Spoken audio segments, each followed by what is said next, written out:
Online glasses. Okay, glasses.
All right, good morning, everybody. And those of you that you started this morning with a lot of good morning messages in my chat box, I appreciate that, but let's minimize it. Good morning and a wonderful and prosperous new year to each and every one of you. 2026 shall be better than the last year. Amen. And I wish you all the best in the new year. This year you shall take your first exam as an undergraduate, and I wish you success ahead. Amen. So today we shall continue our lecture series on introductory biology or general biology, which we started last year and had to pause due to matriculation events. And this year we shall continue and as scheduled. So I will teach you this week, and another lecturer will come in next week by God's grace.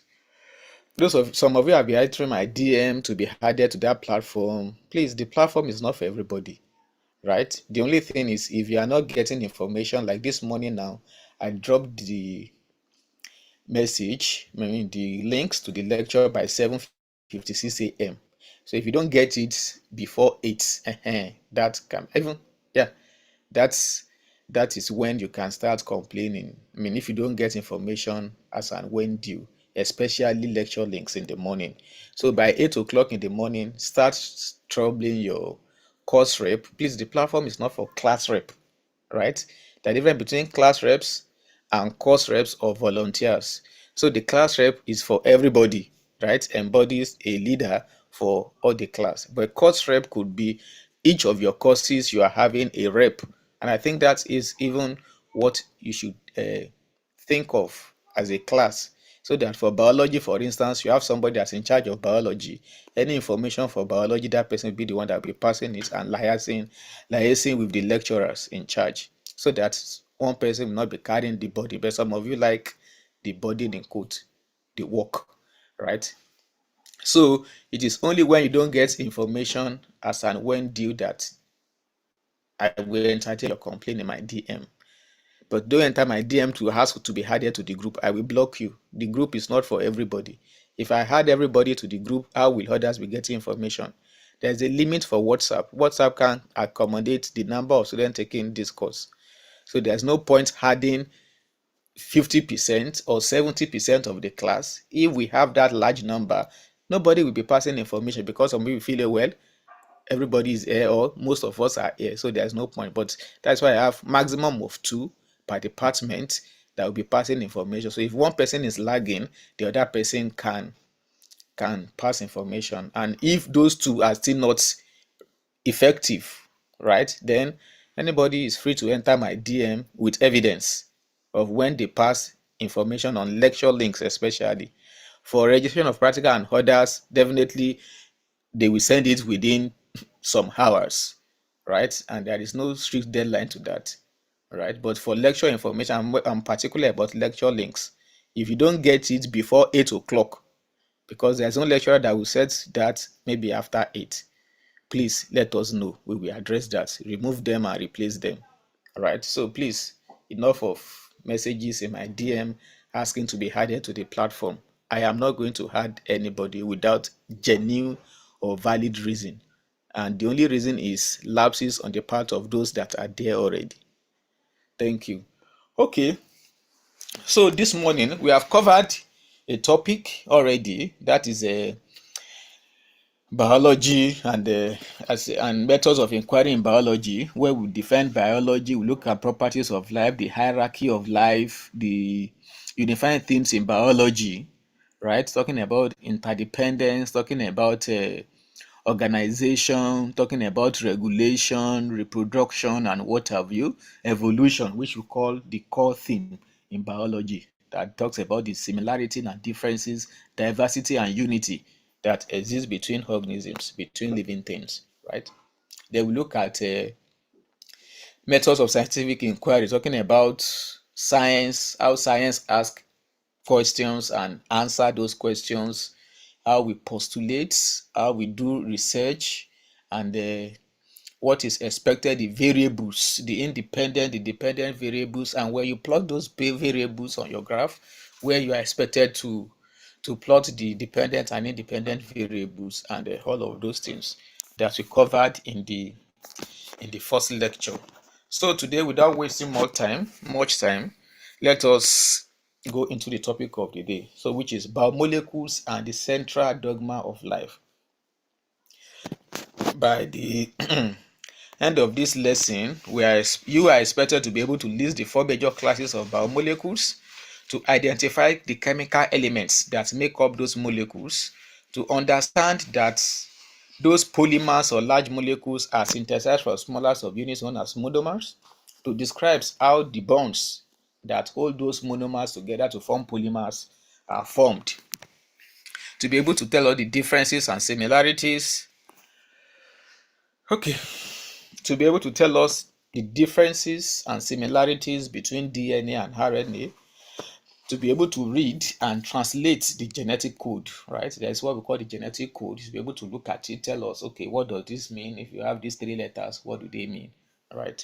Then to discuss the flow of information from DNA to RNA and to protein. So these are the things that we expect you to grasp from this lecture, and we hope we'll be able to do justice to that. Okay, what are biomolecules? Biomolecule is a contraction of two words, biological and molecules. So biomolecules are biological molecules, molecules that are of importance in biology, right? Molecules that are of importance in biology. A contraction of two words. Please, I am recording the lecture already. You don't have to ask for recording. Or am I not? Okay. I am recording already, please. So biomolecules are molecules that occur naturally in living organisms, right? They occur in living organisms, and some of them are obtained from food that we eat. And by definition, you know what we mean by molecules from your secondary school chemistry, right?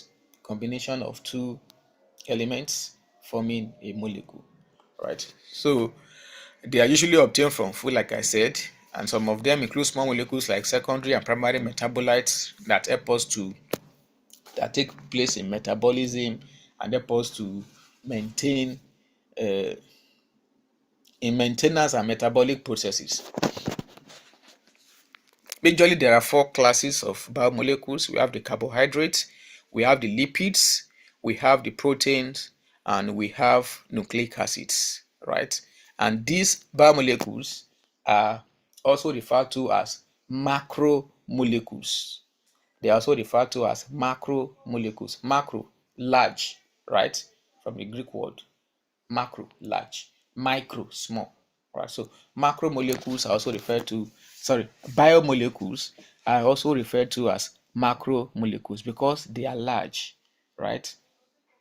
Or polymers, many molecules. So because they are made up of smaller repeating units known as monomers, so refer to them as polymers. So the words we use for biomolecules are macromolecules and polymers. But out of these four that we have, out of the four classes of biomolecules, there are only three that are polymers, which are carbohydrates, protein, and nucleic acids. Fats and oils or your lipids are not polymers, right? Because they don't have repeating units. They don't have smaller units that aggregate to form them. We also refer to biomolecules as organic molecules, organic compounds, because they are made up of carbon, right? Don't forget your chemistry is the chemistry of carbon and its compounds, organic compounds, right? Carbon and its compounds. So they are also referred to as organic molecules or organic compounds because they have carbons in their structures, right? And that is the carbon is the most important that unifies almost all of them. All of them have carbon atoms in their structure. Okay, so I said that there are four of them: carbohydrate, lipids, proteins, and nucleic acids. I would say that they are also made up of smaller subunits known as monomers. So we say that we also call them as monomers because they have smaller subunits. For instance, the carbohydrates are polymers of monosaccharides, right? So monosaccharides are the monomers that come together to form carbohydrates, and they have a particular bond that forms between them known as glycosidic bond. That is, when two monomers form together to form dimers. When many monomers come together to form polymers, there is a bond that links each of them together, right? Just like if we line up on a straight line, then we hold our hands. That our holding hands, the hands that we are holding is what is uniting all of us together, bringing all of us together, and that hand is what we call our what was it called, glycosidic bond in carbohydrates, right? So when two carbohydrates comes together to form a dimer, right, or many of them to form polymers. There is a bond that is linking them. That bond is known as a glycosidic bond. So we also have lipids. So lipid is not a polymer, so there's not like bond holding them together. It's made up of triglycerides and fatty acids. Then we have proteins. Proteins are polymers of amino acids. Amino acids are the monomers of proteins, and they are joined by peptide bonds. Then nucleic acids. Nucleic acids can either be DNA or RNA, and they are monomers, they are polymers of nucleotides, right? Held by phosphodiester bond. We said for carbohydrate, glycosidic bond hold the monomers. For proteins, peptide bonds hold the monomers. For nucleic acid, phosphodiester bonds hold the monomers. So we say all biomolecules contain carbon, right? And that is why we said they are organic compounds, organic molecules. And other elements that can be found in biomolecules are hydrogen, oxygen, sulfur, phosphorus, and what have you, as we have on the board or on the screen. So in our levels of organization, the last time we talked about hierarchy, right? From atoms to molecules, macromolecules, organelles, cell, tissue, organ, down to ecosystem, if you remember that in our first lecture, right? So the basis of all organisms, right, is actually the atoms, right?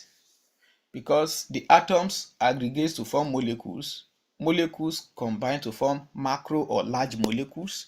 These macromolecules or biomolecules functions in organelles to help us to organelles are certain structures that perform certain functions for the cells.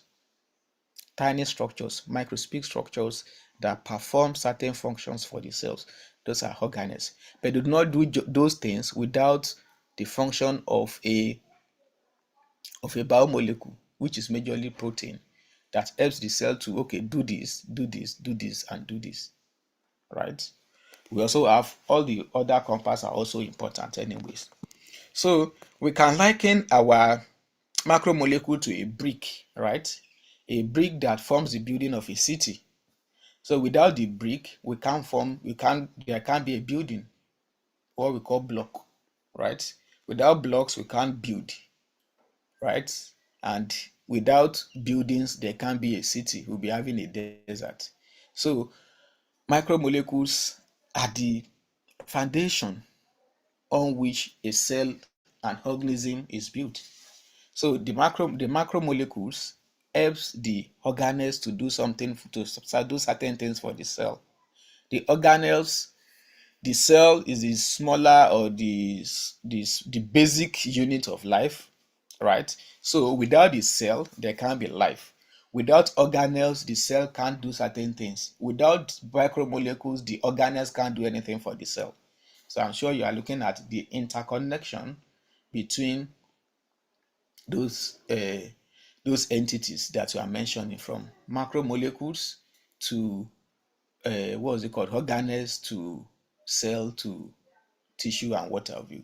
But those molecules do not just form alone; they are formed by atoms, right? And those atoms have been mentioned earlier: your carbon, your sulfur, your hydrogen, your oxygen. Carbohydrate, for instance, is made up of CHO, right? Carbon, hydrogen, and oxygen. But carbohydrate is a polymer, a macromolecule. So you can see the connection. And these atoms are joined by covalent bond. Now, we've mentioned some bonds in the past. I said glycosidic bond in carbohydrates, peptide bonds in proteins, phosphodiester bonds in nucleic acids. Now, here we are mentioning another bond, covalent bond. Don't get it twisted. Biology is a beautiful thing. Covalent bonds forms between atoms that forms a molecule. Those other type of bonds that you mentioned earlier forms between those molecules to form a giant molecule known as polymer or macromolecule. Do you get this now? So the carbon, the hydrogen, the oxygen in carbohydrates are held together by covalent bonds. Now, when a monosaccharide, a glucose, for instance, CHO, right, Now, C, that is glucose is C, I think it's C3H6O3, right? Or C6H12O6. Now, when those carbon, hydrogen, oxygen are combining to form a glucose, for instance, which is a carbohydrate, a monosaccharide, when they are forming, it is covalent bond that will hold the carbon, the hydrogen, and oxygen together to form a molecule of glucose. Of glucose are combining to form a polymer, maybe a glycogen or cellulose or what have you. You have glycosidic bond between them. I hope that is clear. Okay, so let's look at functions of biomolecules. There are other functions, many, you can find many functions for carbohydrates. I only pick one for each of them, right? So carbohydrates are the body's main source of energy, right? And that is why we call them energy giving food. Lipids provide stored energy reserves when there is this allows us to survive when carbohydrates are not being supplied to the body. So lipids are reserves for energy. So when we have less amount of carbohydrate in the body, the ones stored in the lipids can be metabolized and made available to the cell for use. Protein, protein bodybuilding food, like you know from primary school biology or integrated science, right? So protein gives us, they make us strong, they fight diseases, immune response, and what have you. The nucleic acids are responsible for, they are the genetic blueprints of life, right? So they provide information for how we are unique. That is your DNA is what is responsible for your uniqueness and differences and variation and similarities that we see between organisms. So, and they are responsible for continuity of life because that is what you pick or pass down from the next generation to the next generation. So those are the functions of biomolecules. I mean, just one for each of them. There are many others that you can find out in your leisure time. So we have been talking of macromolecules. We'll be talking of polymers. How do we make those macromolecules? How do we make those big molecules from smaller subunits? Now, we said earlier that macromolecules are polymers that are built from monomers, a giant from smaller subunits, a giant molecule from smaller molecules, right? So a polymer is a long molecule consisting of many similar building blocks known as monomers. For instance, we said the monomers of proteins are amino acids. So amino acids are the monomers, proteins are the polymers. So the amino acids are the smaller subunits or building blocks that form together, joined by peptide bonds to form polymers, known as a protein. Now, we've also said that the carbohydrates, proteins, and nucleic acids are the polymers, right? That lipids are not polymers. They don't have smaller subunits aggregating into them. So how do monomers come together to form polymers? It is by dehydration. By dehydration, that is removal of water. So when these molecules are combining, there is a loss of water from everyone that comes. So when two comes together, there's lots of water. When number three comes to join them, there's lots of water between 2 and 3. When 4 comes to join them, there's lots of water between 3 and 4. When the fifth molecule comes in, there's a molecule of water between 4 and the fourth and the fifth molecule. So when they come together, as many as you have, as many as volume of or molecules of water that they are losing. So simply put, we make polymers by dehydration, and when we now want to break them down back into the smaller subunits, we just add the water that we have removed. Then that is a hydrolysis. So this slide shows how polymers are made, for instance, right? So we have polymers are made by dehydration synthesis, also called condensation reaction, right? And these form polymers by combining monomers through removal of water. So we can see here this is a molecule, right? This is another molecule, another monomer, this is another monomer. So here we have these monomers. Two have joined already. The third one is coming. So we have this hydrogen group and this hydroxy group extending. So when these guys wants to pair up, they lose this water and they pair up to become this. And you can see this one is exposing. So the next one that is coming, we join with this OH group and water is lost. So that is how monomers are made. Right? That is how monomers are made, by removal of water, dehydration reaction or condensation. When they condense, then you have your polymers from. Then when we want to break those polymers, that is, we want to separate them, we just introduce the water that we have lost in the first place. So when you had a molecule of water, or depending on how many you have, when you had water here, this bond will break. This hydrogen will come to the where it comes from here, and the OH will come to this end, and this hydrogen will come to this end. And that is how you make your monomers back from the polymers. I think that's a straightforward reaction. You take something before, you add it back, you have what you had. Simple. Okay, let's go to the next slide.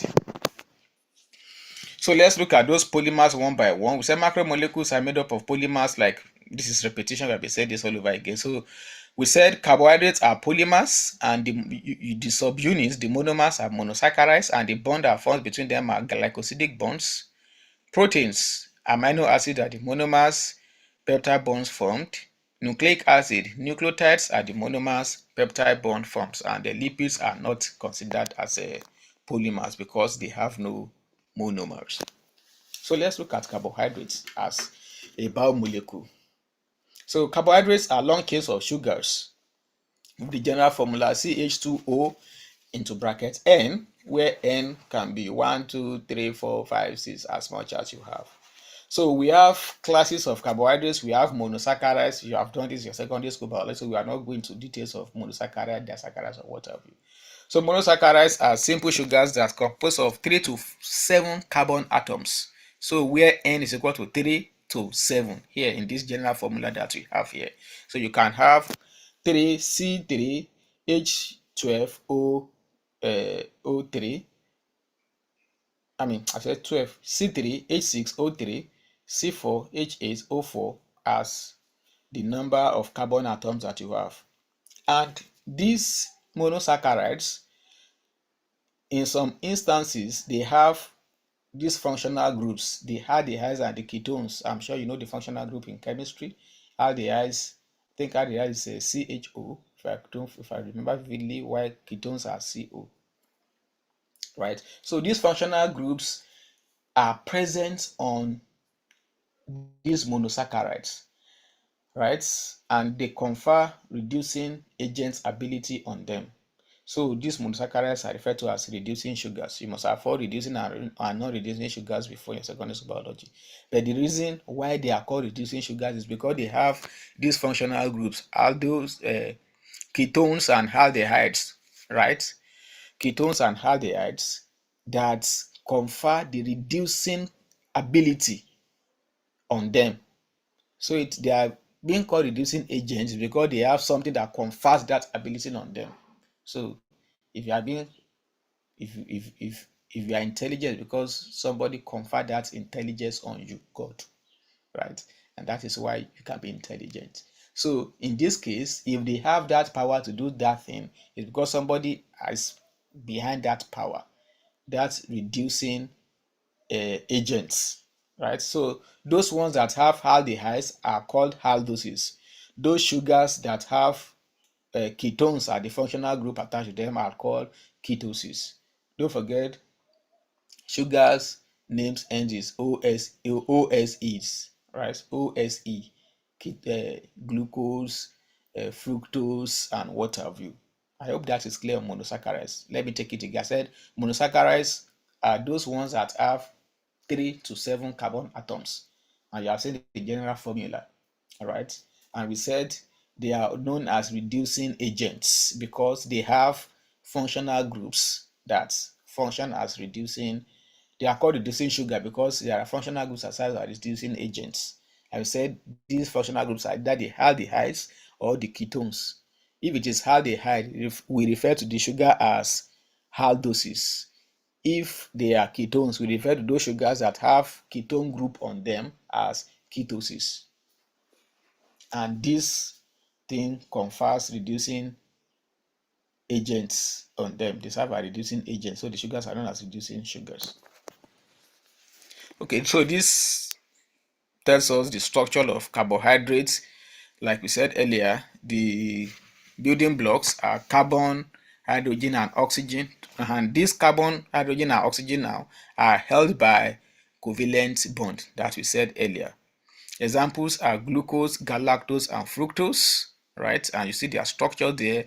The main function is there, but they are stored differently in plants and animals, right? They are stored as glycogen in animals and starch in plants. I'm sure you know that from secondary school biology. Then they also exist in cell walls, right, of plants and animal or fungi. In plants, they are known as cellulose. In fungi, they are known as chitin. Also, your exoskeletons of arthropods, the chitins are found there. Your cockroach and what have you, their skeleton are formed of what is it called? Of a of a of a chitin. So we have other giant carbohydrates, your starch, your cellulose, and your glycogen. These ones are polymers of monosaccharides. Then we have lipids. Lipids are hydrophobic and do not dissolve in water. Hydrophobic means they are water fearing. Phobic, fear. Hydro, water. So when you say something is hydrophobic, something that individual or that molecule is water eating or water fearing. Hydrophilic, water loving. So lipids can be saturated. We have two groups of lipids, saturated and unsaturated, right? The unsaturated could also be polyunsaturated fatty acids. We call them PUFAs, right? So another word for lipids is fatty acids, you know that, right? So saturated lipids are the ones that have single bond in their structure. Don't forget we said these molecules, these biomolecules are also referred to as organic molecules because they have carbon atoms. So once they have carbon atoms, you know that there should be bonds, right? They bond together. So those bonds in lipids could either be single bond. Sure, you've heard of single and double bond in organic chemistry, the alkanes, and the alkynes now. So you can bring that knowledge here, right? So the saturated fatty acids are those acids that have only single bonds, like your alkanes, while the unsaturated fatty acids are those ones that have either double or single bond. At least one must be present, a double or a single bond between them, right? So that is basically the difference between how to identify your saturated fatty acids and your unsaturated fatty acids. Other differences between them are saturated acids at solid at room temperature, while unsaturated fatty acids exist as liquid at room temperature. One is fat-based, the other one is plant-based. One clogs arteries, the other one lowers blood pressure. So the one that clog arteries are known as bad, the ones that call bad cholesterols, right? That we should not take. They are not good for your system. So saturated fatty acids are not good for your system because they can clog your arteries and prevent blood flow, leading to high blood pressure. While the unsaturated ones are very good for consumption. Examples are for unsaturated fatty acids, you have them there, and for saturated fatty acids, we have stearic acid, palmitic, butyric. For unsaturated, we have linoleic, arachidonic, and others. And don't forget, I said these unsaturated fatty acids, some of them could be very, very polyunsaturated. That is, you have many double or triple bonds in them, a lot of them, right? So we call them polyunsaturated, many unsaturated. That is, they have many double or triple bonds between them. And you may want to read further on that, especially those of you in biochemistry department. You will go biochemistry of lipids, and you can start thinking or planning ahead now. All right. So here we have the general structures. We have lipids. They are made from carbon, hydrogen, and oxygen, like we have for carbohydrates, and they are joined, those atoms are joined by covalent bonds. The component is three fatty acids joined by a molecule of a glycerol. So that is the general structure of lipids. We have our three fatty acids here, and this is glycerol. So when they come together, right, here, they combine here, like we see here. So to form our fat or triglycerides or lipids. Now, we said unsaturated fatty acids, they have double bonds. So how do you know? By looking at structures, right? Where the double bonds form in the unsaturated fatty acids, there is a kink, a bending, like we have here, right? There is a bending from a departure from a straight line. So where the double bond forms, there's a kink. So if you look at structures, there are different ways of drawing structures. You might show the symbols like we have here, but you can just draw the structures like a structure, right? Like benzene or cyclic in a way, right? So when you are seeing that structure and there is a bending or a kink, we call it kink, K-I-N-K, right? A kink is used to identify those unsaturated fatty acids. They don't form a straight line, they bend, right? So just said I should chip in that so that you can know that how to identify unsaturated fatty acids. So we also have different types of these lipids. We have phospholipids, which is what we see in the membrane of organisms, right? Phospholipid bilayer. Then we have glycoprotein, glycolipids, glycolipids, right? That is from the complex of sugar and those lipids, right? We also have glycoprotein, those organic molecules, excuse me, those organic molecules can form complexes with themselves. Glycoproteins, glycolipids, and what have you. Phospholipids. Phospholipids is what we see in the membrane, right? So their functions, like we said earlier, they serve as energy storage. They are the major biomolecule in cell membrane. Then some of them function as hormones. Your testosterone and estrogen. This one function in reproduction. You know what they do, right? So they function as hormones, and these are the major functions or classes of phospholipids that we have. Then we also have concentration of lipids. We said this one shows what we have in the membrane. So we said that they are hydrophobic, right? So when they form in the membrane, so in the cell membrane, they are called bilayers, right? So we can have made up of two layers, the top and that's what we mean by bilayers. We have one at the exterior and the one in the interior. So you have something like this. I'm coming. You have something like this, right? Like this. Then down here, like this. So they are repeated like that. You have this, you have this. So you have this, and you have This is a phospholipid bilayer, a lipid bilayer, as they are called in the membrane, and that is what you have here. Sorry, I'm coming. That is what you have here. This layer here. This is a phospholipid bilayer here. Here, the head and the tail. Right? This is one layer.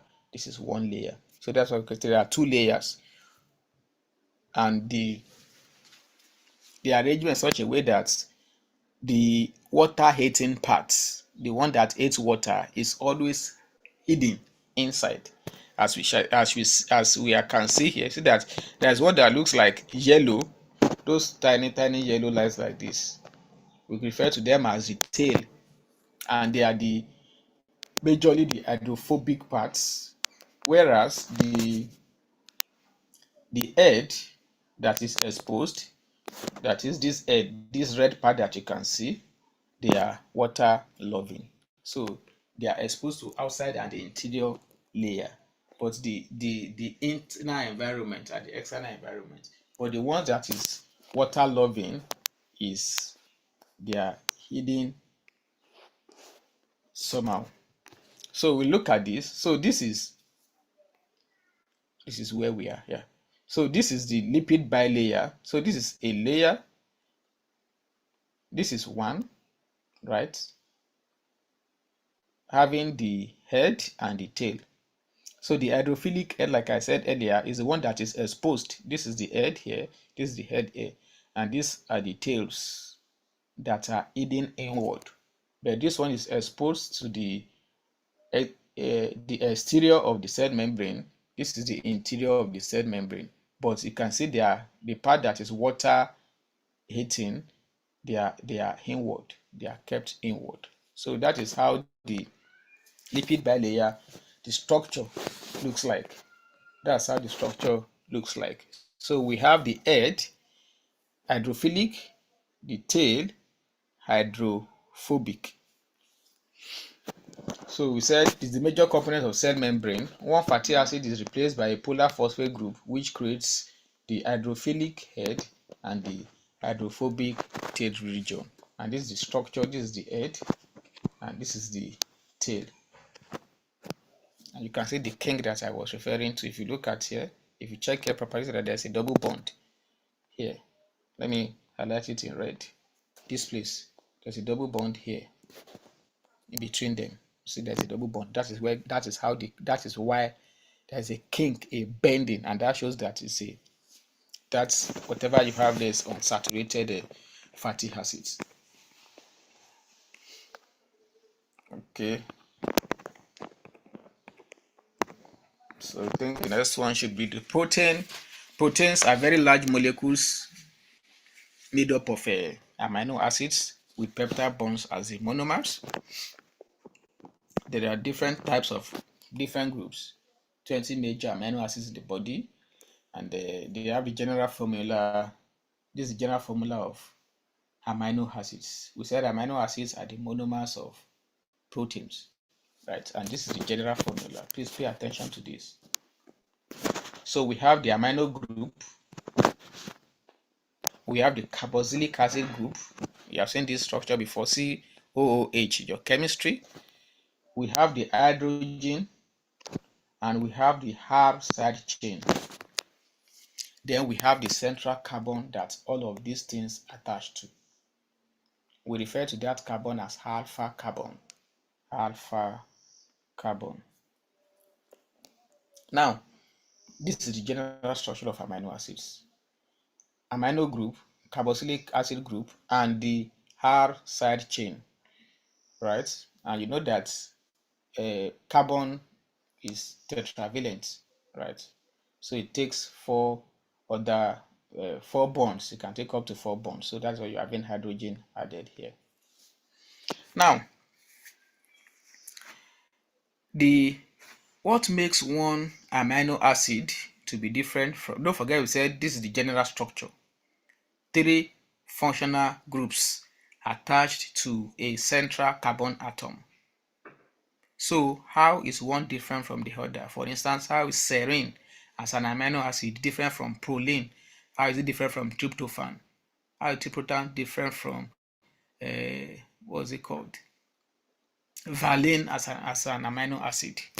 Right. So it is the side chain. This R, the R is another functional group known as the side chain. So it is whatever attaches to the it is the R that determines the type of amino acid that we have. Let me take it again. We said proteins are peptides, proteins are polymers of amino acids. And here we look at the general structure of amino acid. You have the amino group, the carboxylic acid group, and the side chain known as R, right?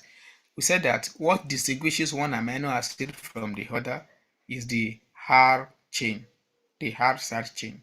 So all amino acids we have amino group, all amino acids we have carboxylic acid group. But what distinguishes one amino acid from the other is the R. The R can be A. If it is A, you call that amino acid something. If it is B, you call it another name. If it is 2, you call it another name. So there are different things that R could be. And we said the central carbon that all of this in attaches to, is known as a alpha carbon, right? So all proteins have a central carbon atom with all of these things attached to it.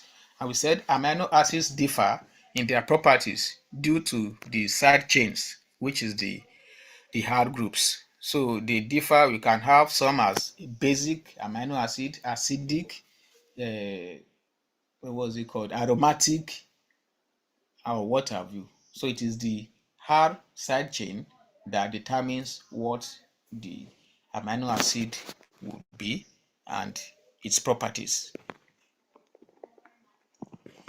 Also, this shows the difference, the 20 standard amino acids that we have, and their R side chain is indicated in a color pink. So you can see all of them have the NH2, the H, and the COOH. So what is different there is the R group that we have indicated in pink here. So we said the R group determines the properties of the individual amino acids, like we said earlier. So we can have, here we have non-polar aliphatic R group. So you can see here for glycine we have hydrogen, for alanine we have CH3, for valine we have that CH3, CH3, right? So these are the different R groups that an amino acid can have. So number one is the non-polar. We have the glycine, then we have the aromatic R groups. This one have our benzene ring attached to it. You have your phenylalanine, you have your tyrosine and tryptophan. You can see that the R group now is different in all of them. Then we have some that are polar uncharged. We have ones that are negatively charged. So all of these are the 20 basic amino acids that we have. So in terms of complexity, we said the simplest amino acid, as you can see here, is the glycine, because it has the smallest or the simplest size, right? Look at it, it's just hydrogen that is attached to it. So I will leave you to decide the most complex amino acid out of the 20. I have told you the simplest, so look for the most complex. Okay, so we have different structure of proteins. We are going to see how these proteins are formed later in this lecture series. So a protein can take different structure. We can have the primary structure, the secondary structure, the tertiary structure, and the quaternary structure. So the primary structure simply means the linear arrangement of your amino acids linked together by peptide bonds, like we see here. Right, so we have here lysine joining with lysine, with glycine, leucine, valine, alanine, and histidine. Right, all of these are just primary structures, like when you have your amino acids in series joined next to each other in series. That is primary structure, the linear structure of those amino acids in a protein. Nothing more, nothing less. Then we have the secondary structure. The secondary structure is when the primary structure folds into an alpha helix or a beta sheet arrangement. As you can see here in the secondary structure, there is folding of the primary structure to form like a helix, like a spiral sign. That is secondary. When this primary structure uh, folds into an alpha helix structure or a beta sheet structure, we refer to that as a secondary structure. Then the tertiary is the 3D folding of a single polypeptide chain. So when the polypeptide chain, the chain, we also refer to that as polypeptide chain. This is a chain, right? A linear structure. We refer to them as polypeptide chain. So when this one forms 3D, that is tertiary, 3D folding of this polypeptide of the primary structure, that we refer to that as a what's it called? As tertiary. Then quaternary is association of two or more 3Ds. All right, association of two or more 3Ds is tertiary. I think that is simple enough. Primary structure, the single linear arrangement. Secondary structure, the folding into a alpha helix. Tertiary structure, 3D folding. Quaternary, two or more folded polypeptide chain. Then, hope I've not eaten. Okay, 8:47. We still have some time. Or maybe we should give room for questions at this point before we go. Who are these people dropping attendance? People are not serious. Okay, please, let's take questions. You can raise your hand if you have a question or clarification on certain things. You can raise your hand. Then, okay, Afolari Oluwaseun, you can unmute yourself and ask your question, please. It will take just 3 so that you can proceed. So after that, you take Akintola Jubril. You take 2 here. They will go and see what is happening on YouTube. So ask your question, Oluwaseun Afolarin. I have asked you to unmute yourself. I've granted the permission to unmute yourself. She's not here anymore. Okay, let's take Akintola Jubril. Akintola Jubril, unmute yourself. Good morning. Yeah, good morning. So please, can you re-explain the protein structure, especially the secondary experiment? Okay, the protein structure again. Okay, taken. Kolawole Oluwadunmi Ninu Victor. Please unmute yourself and ask question. Okay, sir. Good morning, sir. Morning. For the 20 protein, are we to master them for exam purposes? For jam purposes? No, for exam or for exam. Yeah, you should be able to know which one is which one. For instance, if you are given an amino acid, you should be able to know what properties it has and what have you. I'm not saying I will ask it, but you should know it because you are taught. Whether you are asked in exam or not, you should know whatever you are taught. So I am not saying I will ask you, I am not saying I will not ask you, but you can be asked. You can go for an external exam and you are given some examples of amino acid. Which of these is aromatic or aromatic amino acid? You will say, I don't know it, but I was taught you. Sorry, you know. So everything you are taught, you are supposed to know, to remember, to recollect wherever you are asked, whether here or in the future. So, yeah. Okay, let's take one more question here. I think Dechi came before Eniola Ajibe, so I will take Dechi. So, Dechi, unmute yourself and ask question, please. Dechi, good morning.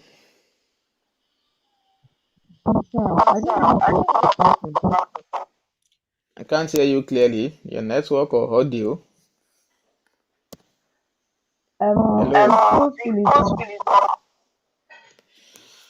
Hello? I'm not getting your question. You can drop in the chat room. I will go and pick it later. Drop your question in the chat room. I will go and pick it. Please, let's not drop attendance in the chat room. The chat room is solely for communication. You can drop questions there. I will pick it. But if you drop your question and some people start writing attendance, how will I pick that? Please, we don't take attendance from what you put. We know how to take our attendance. And there's no even mark, but you can use it against you. 65 year attendance required to write exam. You have been told that. So please don't spam my chat box with your good morning or your attendance moving forward. If you drop your attendance, I will remove you. That is invitation to remove me from this platform. As from today, if I'm the one taking you, you drop your name in the attendance, I will just go and look for your name and remove you. And before you join and pray that somebody else will have joined, you know that people struggling to join this Zoom group. So please do not drop attendance in the chat room moving forward.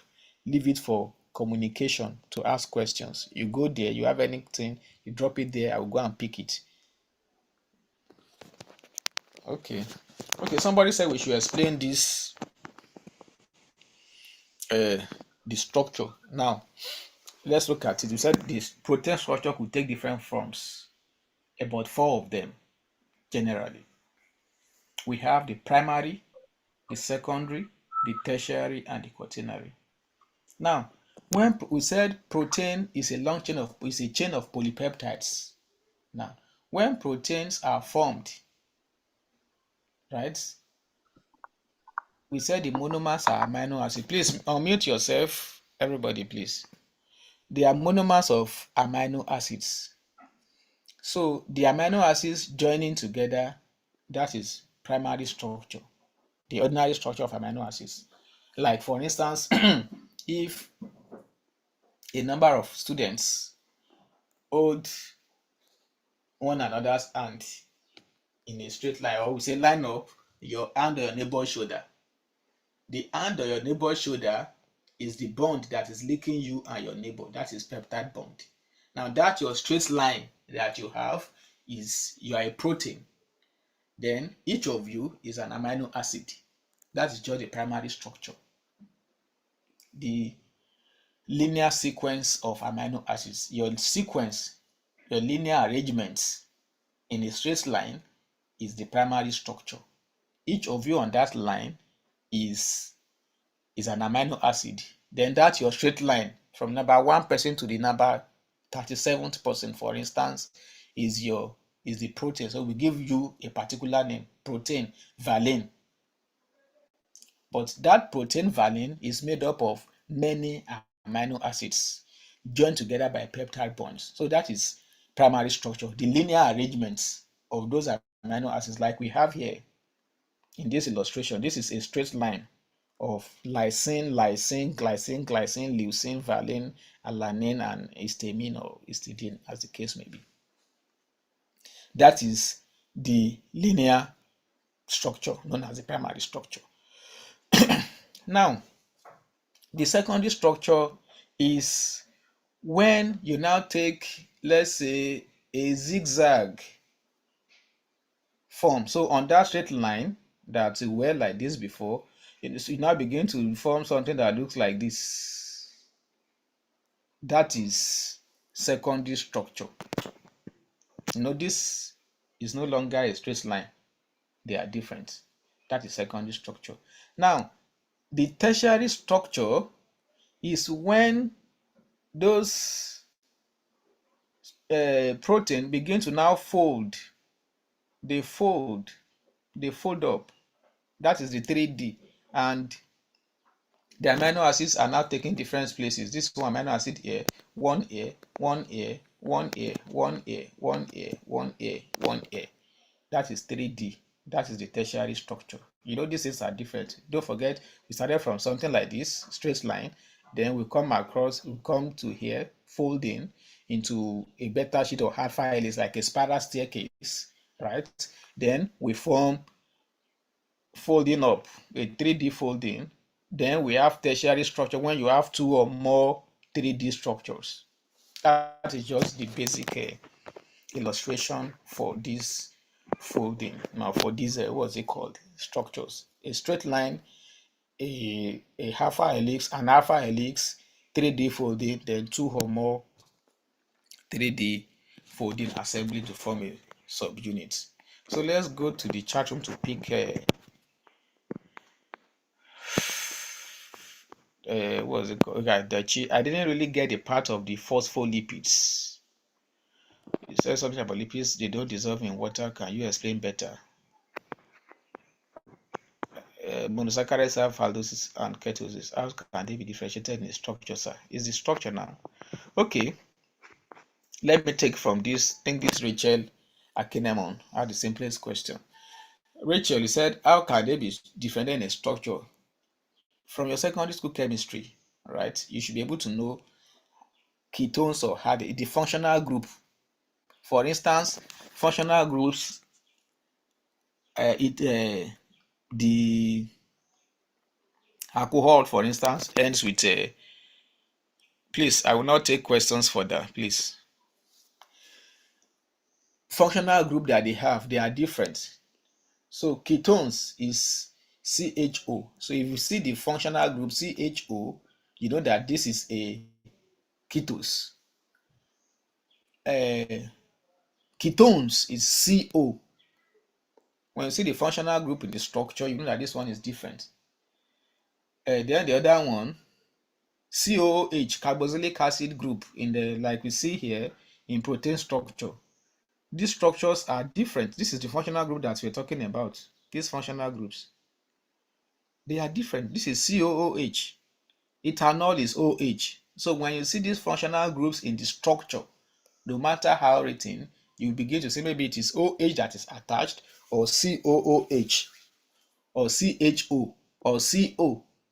So when you see the functional group that is attached, okay, this is functional group, it comes to ketones, then this is a ketose. This functional group is OH, then this is alcohol. The same way you identify functional groups in your chemistry. Okay. Where's the other question? Somebody said something about phospholipids. Oh, 8:58. Okay, maybe we just stop. I will just answer the questions. I will call it a success because you might have other classes. Can you explain the aromatic amino acids? The aromatic amino acids simply have this on them, the benzene ring, as you can see. That's why I need to explain here there. So aromatic hard groups, that is the aromatic, we said the proteins, the amino acid differs in their side groups, their R side group. So for the aromatic group, the aromatic amino acids, they have benzene ring attached to them. I'm sure you must have had benzene before in secondary school chemistry. So you said that I keep referring to chemistry because this is organic chemistry in a way. It's organic molecule that you are looking at, right? So benzene ring attached to this central carbon, the alpha carbon. That is how you know aromatic from your chemistry, aromatic groups, right? So that is when you see this ring attached, you know that is this one is aromatic amino acid, and one of them is actually the most complex. Okay, then another question is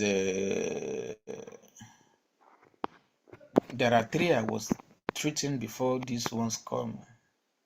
You said something about lipids. They dissolve in water. You said something about lipids, sir, that they don't dissolve in water. Can you explain better? I don't really get the phospholipids part. Okay, these ones are on lipids. Now look at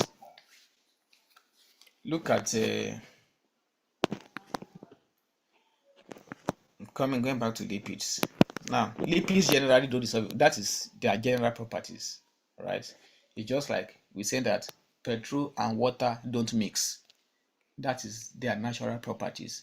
So lipids is just like your oil. When you put your oil and put it in water, it doesn't dissolve. And when you take salt or sugar and put it in water, it dissolves. So those are liquids. Those are examples of properties of lipids for you. They don't dissolve in water, right? And I just create a clear scenario now. Take glucose, put it inside water, it dissolves. Take your oil, whether your cheese or what have you, or your cooking oil, put it inside water. You see it floating on the water. It doesn't dissolve. It doesn't mix with water. That is just the clear. So for the clear illustration or example. So for phospholipids. Now, the phospholipids, you know the structure of what's it called? Lipids, right? We have fatty acids and glycerols, 3 fatty acids and a glycerol molecule. Here we have a glycerol molecule and 3 fatty acids, and we refer to them as, that is how they are formed. So this is the glycerol and we have the fatty acids. If you look at this fatty acids chain, see that they all end with OH. They have OH attached to their group. This is OH, this is OH, this is OH. Now, in phospholipids, right, one of the OH is replaced by a phosphate group. No, we're not here yet. We're not here yet. Sorry. Now, in C, here, one of the fatty acids OH is replaced with phosphate. This is your phosphate group here. This is the phosphate group here. Oh, why is this thing jumping here and there? We are not here. Now, this is the OH. One of the functional groups. Come here. I'm coming. One of the OH is replaced with a POH, a phosphate group. So that is where the name phospholipids, that is a lipid that has a phosphate group attached to it. Now, when I say that this phospholipids is a kind of lipids, so that there are different types of lipids. We have phospholipids, we have glycolipids. Phospholipids has phosphate group. Glycolipids have glycogen or carbohydrates, right? Now, the phospholipids, they form, you've heard of cell membrane before. You must have heard of cell membrane. So they are the prominent lipids. They form the layers. We call them lipid bilayers, right? And they are majorly phospholipid, that is fatty acids that has one of its OH replaced with a phosphate group, right? And when they are forming, they have 2 major components, the head and the tail, right? Like we depict here, the previous slide. This is the phospholipid bilayer. I think the next lecturer will tell you more on that. This is phospholipid bilayer. This one in red here, right? This is phospholipid bilayer here. You have the head. The red part is the head. The one that looks like yellow that is inside are the tail, right? Then this head is this. So this is a bilayer. For instance, you have this. This is the head, and these are the tails. These are the tails. This is the head for this one. This is the head for this one. So because you said the tail is a hydrophobic, they are hidden inward, right? So they expose the head that is water loving. This is the external surface, and this is the interior of the cell. This is the outside of the cell. This is the interior of the cell. Between the interior, the exterior, the external, and the interior, you have availability of water. So because these guys do not like water, the tails do not like water, they are hidden inside. So the head is covering it, right? So that is basically what the phospholipid bilayer is all about. The head is water loving, the tail is water eating, and they form the major. Then you have your protein that is attached to it. Dr. Otu will tell you that more You have your proteins that is attached to those phospholipid bilayers. So for today, we are going to stop here. Let me navigate to the slides that we have. I think we have covered this part so that we know where we will continue the next time. We have covered up to protein structure, I guess. Yes, so we start from slide 21 by God's grace on Wednesday. So do have a wonderful day, everybody, and stay out of trouble. Bye.